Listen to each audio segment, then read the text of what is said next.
So in this video we will be creating the reverse shell in the C# language. For that we need to create two projects. One is the server side project and another one is client side project.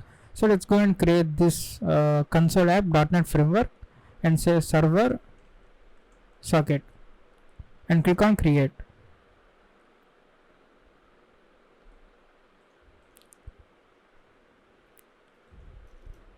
Now right click on this icon and start the new process. Now let's create new project, same .NET framework, and say client socket.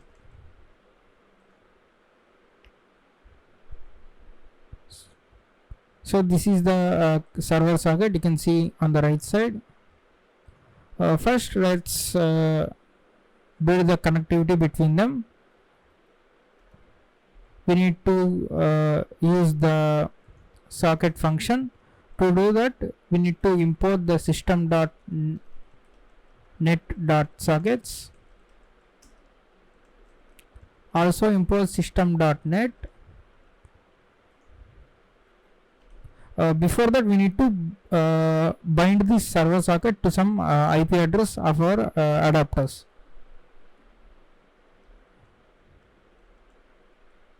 So let's say IP host entry IP is equals to dns.get host entry. So this will say localhost. So this will give you all the networking adapters IP addresses into this IPE. So we can view the IP addresses using IPE.addressList. So if you hover onto this, you can see it is an array of the type IP address. So what we can do is IP address array IP. So let's say IPs. So in these IPs we have all the IP addresses that are associated with this Windows box. So let's go and loop over this for each. What is the type? It is the type IP address. IP address, say IP in IPs. So for each IP address object in these IPs, we are going to print out the IP address. So IP dot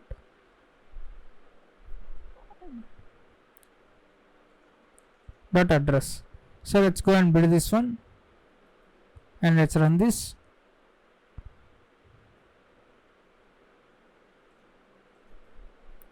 Let's say toString. Let's put the console.read key so that the program will be waiting for our input to exit. Now you can see we got the IP version 6 and IP version 4 addresses. We don't want this 127.0.0.1 because the client can connect only to this 127.0.0.1. So what we'll be needing is 0.0.0.0. So we can comment over this one. So I can just simply say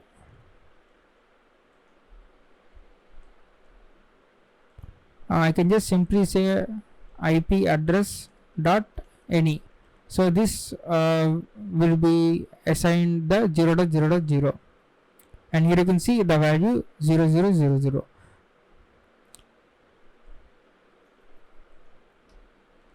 So we'll be using this one, IP address dot any. So let's go and create a socket. Let's say server socket is equals to new socket of. So you can see the first one is socket information, that is address family. So you can use the IP address dot any dot address family. So basically if you print this, it will print something like internetwork. So that's the value. You can also pass the value as well. So this is the first argument you need to pass to the socket function. And if you if you insert this comma, and here you can see there are two other parameters, socket type and protocol type. So we need to create a TCP streaming socket. So let's say socket type dot, and you need to select the streaming socket, and comma protocol type, which is TCP. protocol type dot TCP. Sorry. Now our socket has been finally created. Now we need to bind these to some endpoint. Server socket dot bind. Now if you look at this parameter, that is endpoint type, so you can say IP endpoint IPE is equals to new IP endpoint of. So the arguments we need to pass is IP address and the port number. So we can say IP address dot any, which is 0000 comma the port number, let's say 1234 for now. Now our endpoint is ready. We can just pass this IP endpoint here.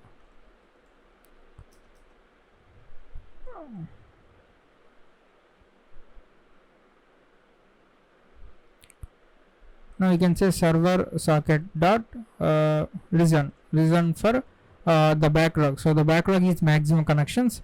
So let's say if we say 5, if there are already 5 connections established, the 6th connection will never get established. And upon listening, we need to accept the connection. To use that, we can use accept. So if you hover onto this accept function, the return type is socket, which is the client socket. You need to send the messages and receive messages. To do that, we need to get this client socket. So socket client socket is equals to accept. So we will be getting this client socket and we will be using this to send and receive messages. So okay, let's stop right here and let's go to the client socket and let's import these namespaces. And now let's create a socket, let's say CS new socket of, and we need to pass again this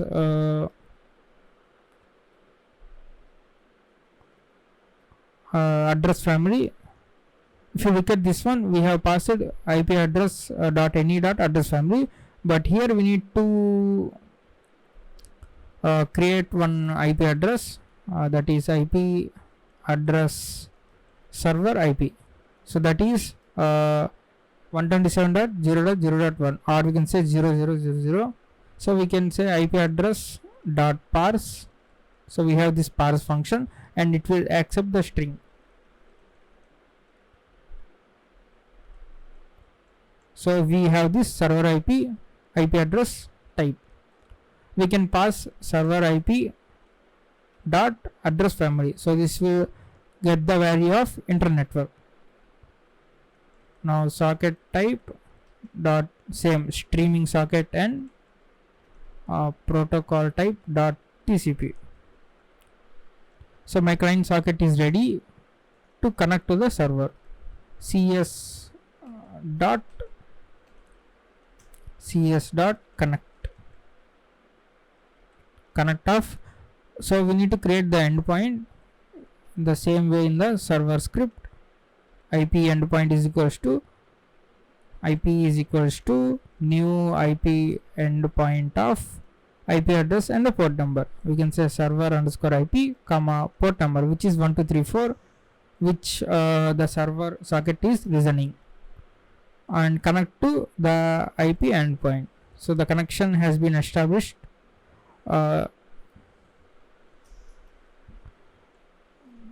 Now the purpose of our reverse shell is we need to go on listening, and if there is any connection from the client, we can enter the commands. We need to send the commands to the client socket, and this client socket should execute those commands and fetches the result. Before sending the commands, we can just send messages similar to the netcat. So we can print connection from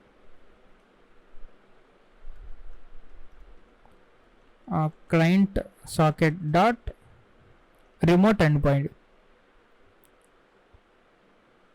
I think it's local endpoint. So this will print out the local endpoint of this client socket, which is the incoming connection from the random port the operating system chooses.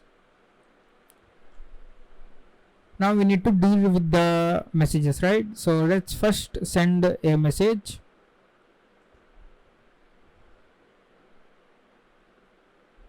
Client socket dot send. Let's see what this function takes. This function takes array byte array to send to. So let's first let's say enter message to send.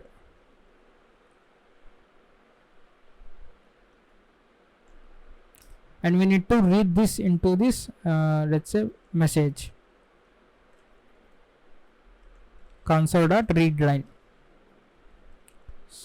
So whatever you enter on the console, it will be stored in this message.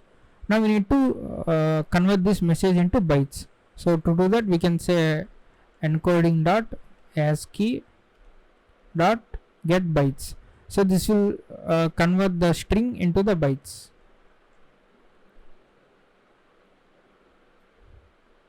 We are sending those bytes. On the client side, we need to receive those bytes. So cs dot receive of, so it will accept the byte array. So we need to first create a byte array. So byte incoming let's say byte b is equals to new byte of, we need to define size. We can define let's say int buffer underscore size is equals to 2048. So these many bytes it can be stored at maximum.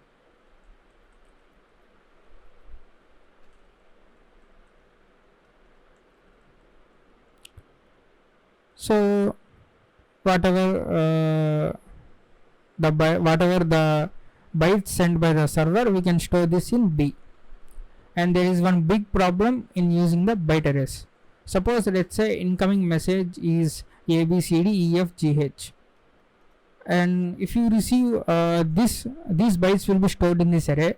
And if the server sends second message and if you store into this byte, let's say server socket send the byte capital BB, and now your buffer these bytes gets replaced with these first two bytes, and the resulting buffer will be BB CD E F G H. So this will completely gets replaced with these first two bytes, and you will have the old result as well. So we do not want that. What we need to do is we need to clear this array before receiving any bytes. So we can do that using array dot clear, and the clear accepts three parameters. First one is array, and index, the length. So array and how many from starting where to clear, and the length to clear. So let's say B, and starting index is 0, and I want to clear the whole, that is B dot length. So this should do fine. So this is a good practice to clear the byte buffer if you want to receive any content into it. Now we can say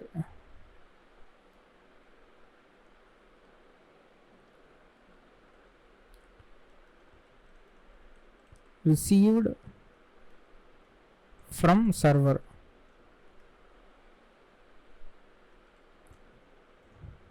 So we can say string message, and we can say message is equals to and encoding dot ASCII dot get string of byte array. And one another problem is there if your byte array is of the length 100, if you send bytes of length 10, the remaining 90 bytes will be stored as a null bytes. So we don't want that. We need to say trim end. So this will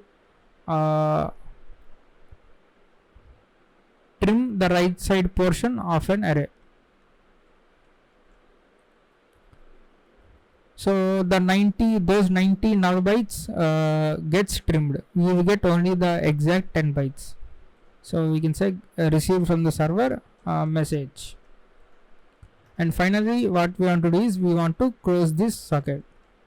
So for now let's just close this one, and after sending the message, let's say client socket dot close, and also we need to close the server socket. Close. So let's go and let's also put this console.read key so we can see the clear output. So let's first start this one. Let's open this in File Explorer.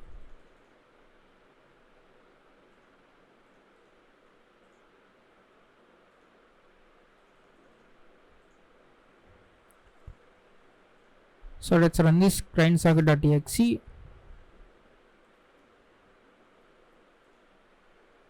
So here you can see connection from, sorry, we need to specify remote endpoint. Enter message to send hi comma hello world, and here you can see we got the message from the server, the exact message. And if you hit enter, now the program gets closed. So okay, it's not a local endpoint, remote endpoint.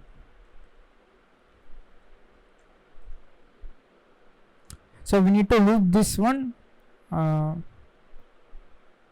create to simulate a similar to the chart.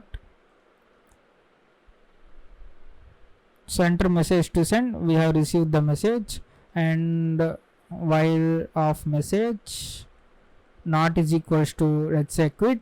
So if the user has typed the quit, so that means he wants to we want to close the connection with the client socket.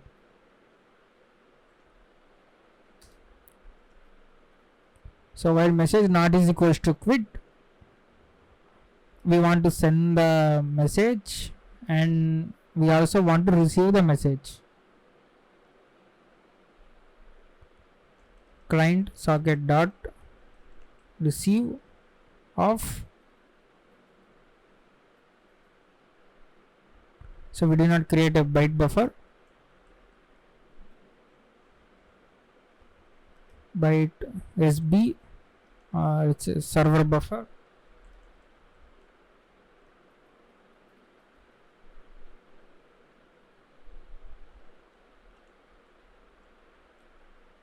and we are going to create this one.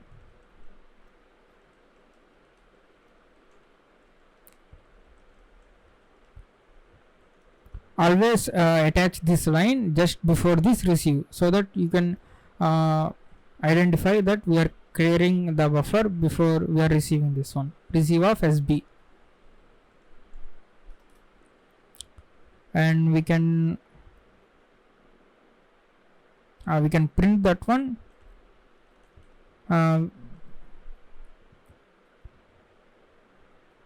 Before printing that, what we can do is, okay, let's just print this one.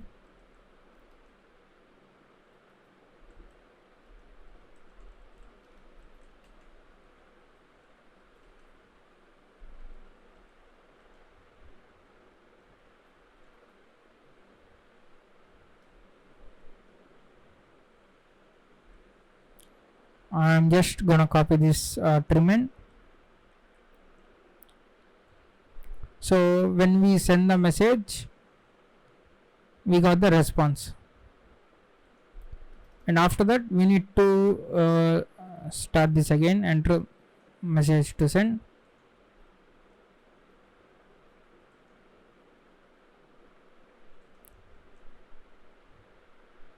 Okay, let's say message is equals to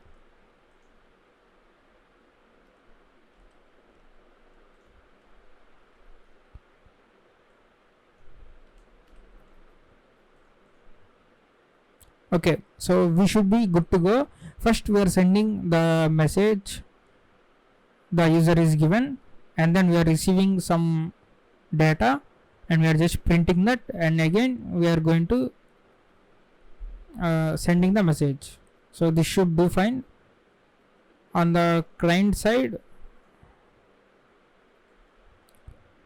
so here we have received the buffer, and here we have encoded we converted into string. So we can apply this here, while message not is equals to quit.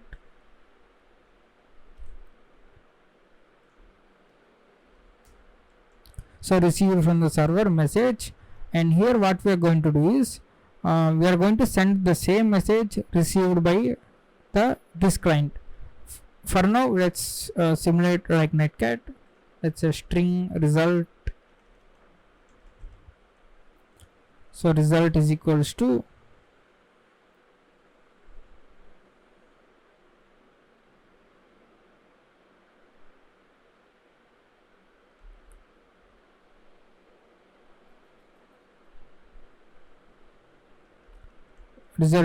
message and cs dot send off. Again we need to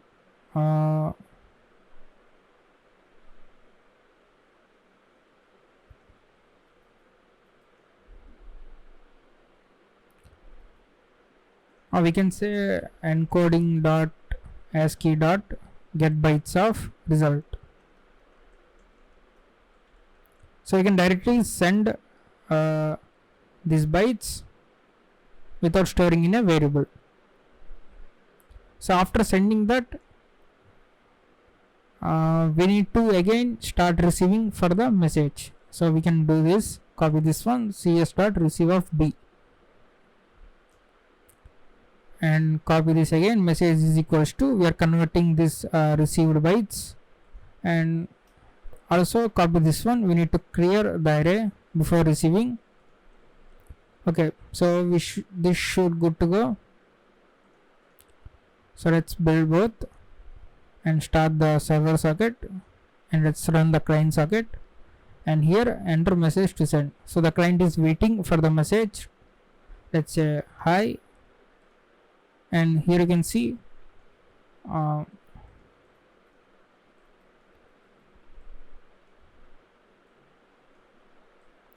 we got the response, echo response, hello world,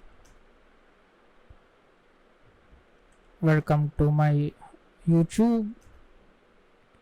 And if I say quit now, okay, so let's stop this. I think we hit a infinite loop.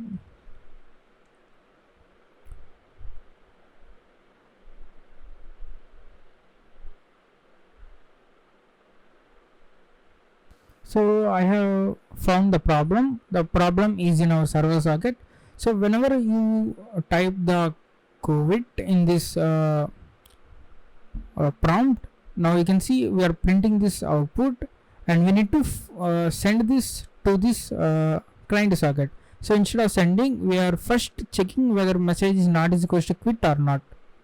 So that's why we are not sending the quit message to the client socket. So the message was not received by the client, and it's going on infinite loop. So what we need to do is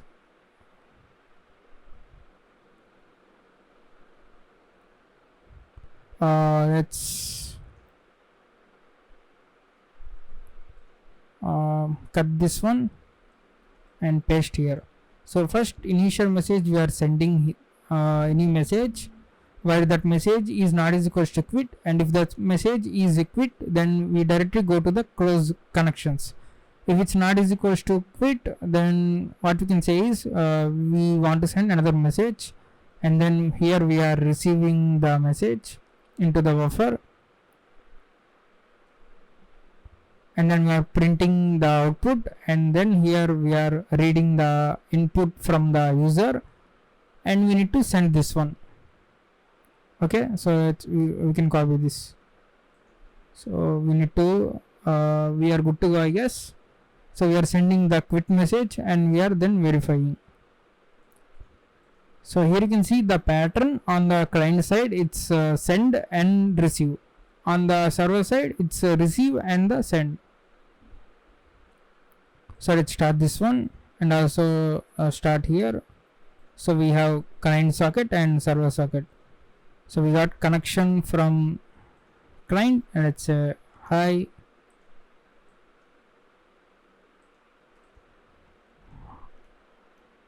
hello world, and if I say quit, now I think the connection was stopped.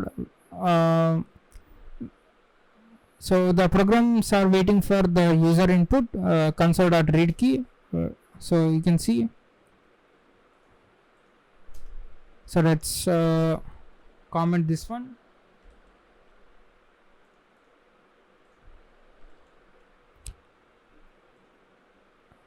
And let's go and run again.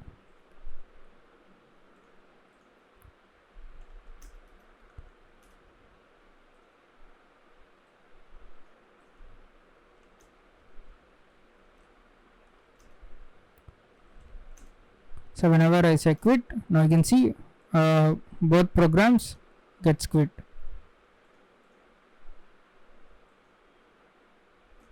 So this is a simple netcat version. So what we need is we want the client socket to execute whatever the message we send. So to do that we need to add some packages. So right click on this and manage this NuGet packages. Now in this browse you have this let's say references.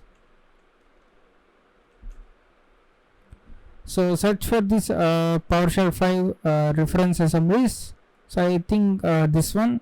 So after installing that one, we will have one DLL file that is under C, Windows, Microsoft.NET and Framework 64.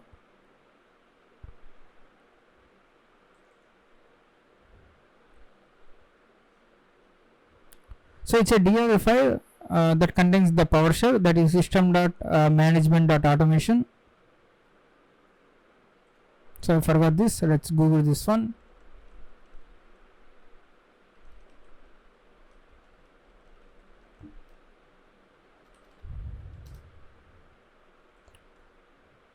So Windows assembly. So okay.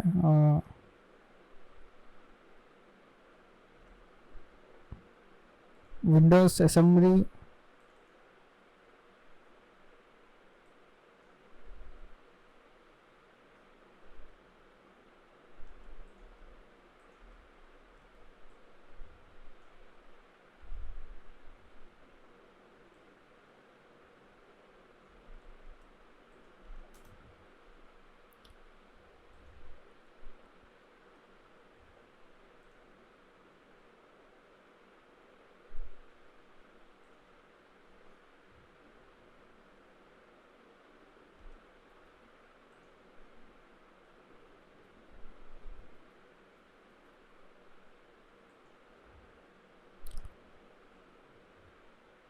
So install this one.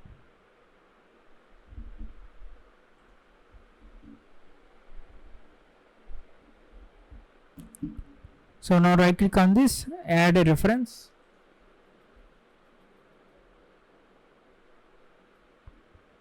Okay, now so here you can see the system.management automation DLL. So click on OK. Now you can import that using system.management.automation.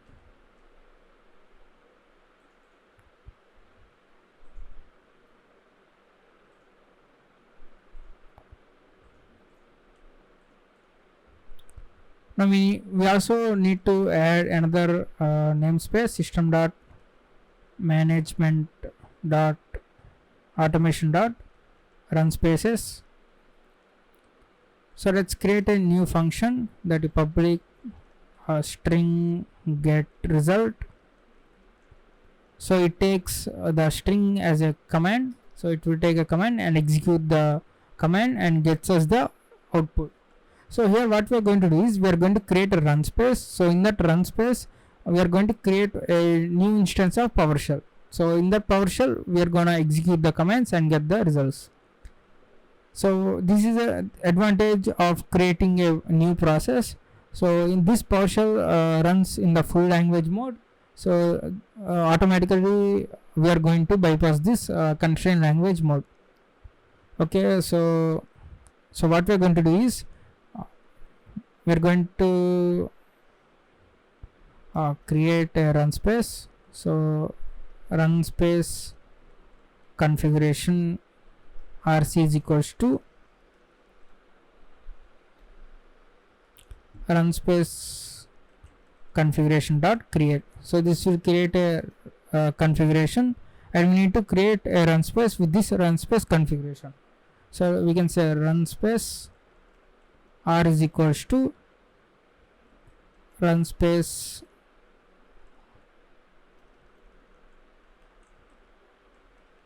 factory dot create run space of this run space configuration. Now our run space is ready. We can say r dot open, and now we are going to create the PowerShell instance. So we can say PowerShell dot create. So it's capital S. So PowerShell dot create. So it will return PowerShell object. PowerShell, let's say PS is equals to PowerShell dot create. So we need to specify in which run space this PowerShell should run. We can say PowerShell dot run space is equals to R, and we need to say PS dot add script. So this script is going to be executed with the function called PS dot invoke. So now our script gets executed. We need the output of this result. So if you hover onto this invoke, it says the collection PS object. So we need to import something called using system dot collections dot generic, and also we need to import system dot collections dot object model. So it's collection PS object, collection PS object, let's say PO, and for each PS object P in PO we want to print P dot to string. So instead of just printing, what we need to do is we can say a string result, and result plus is equals to P dot to string,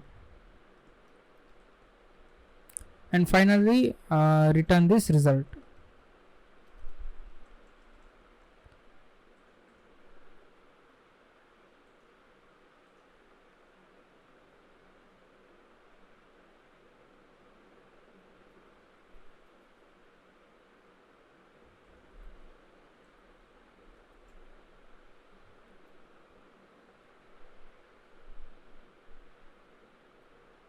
So let's build this one.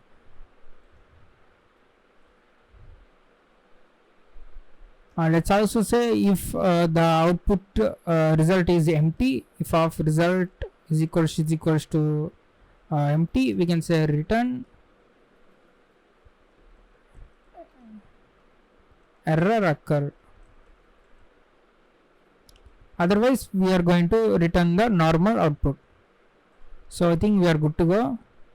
So okay, we need to create an object of the same program. That is, here you can see the class name is program. We need to create object of our class. Program P is equals to new program, and we are going to modify here. You can see here the result is equals to, let's say, p dot get result. So here you can see the method get result of it accepts the string, which is our message received by the client. Received by the client and sent by the server. Now the result is the commands output. I think we are good to go now. Let's build the solution. Let's run the client, and let's run the server and the client. So let's enter message to send. So here we need to send the commands. Let's say who am I, and here you can see we got the output star girl. Let's say ls, and we can see we got in the single string the contents of the directory who am I /priv. So we need to format this one. So let's say quit. We need to create a, that is a string builder, string writer, I guess, string writer SW, new string writer. So this will automatically format the strings. So instead of this result, we can say SW dot write line.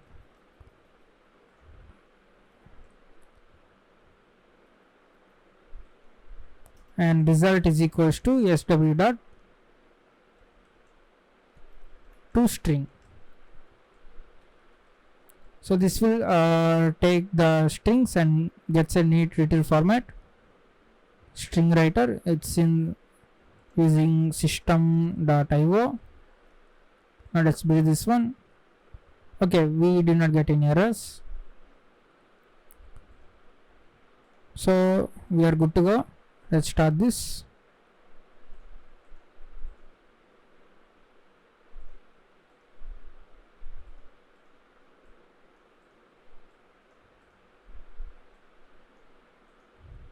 Now who am I?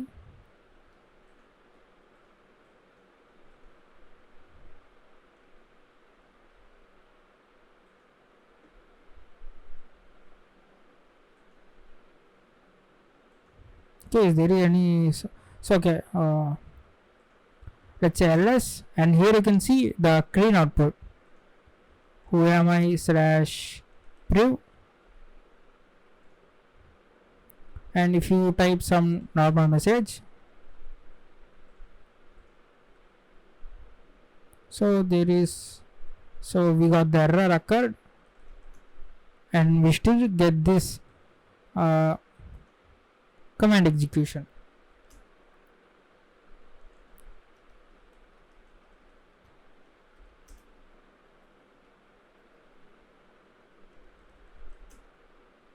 So we can quit for now. Now let's go to PowerShell and let's say execution context dot session state dot language mode. Now you can see the constrained language. So the administrators put PowerShell to the constrained language because normal users won't have anything to do with the PowerShell in a company. So you can't execute all the commands in the constrained language. So let's run this one again.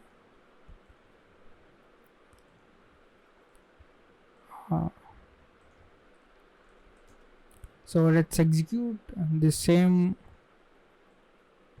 here, copy this and paste here, and here you can see we got the full language. Here we can execute whatever command we want. So that's how you do the reverse shell in the C#.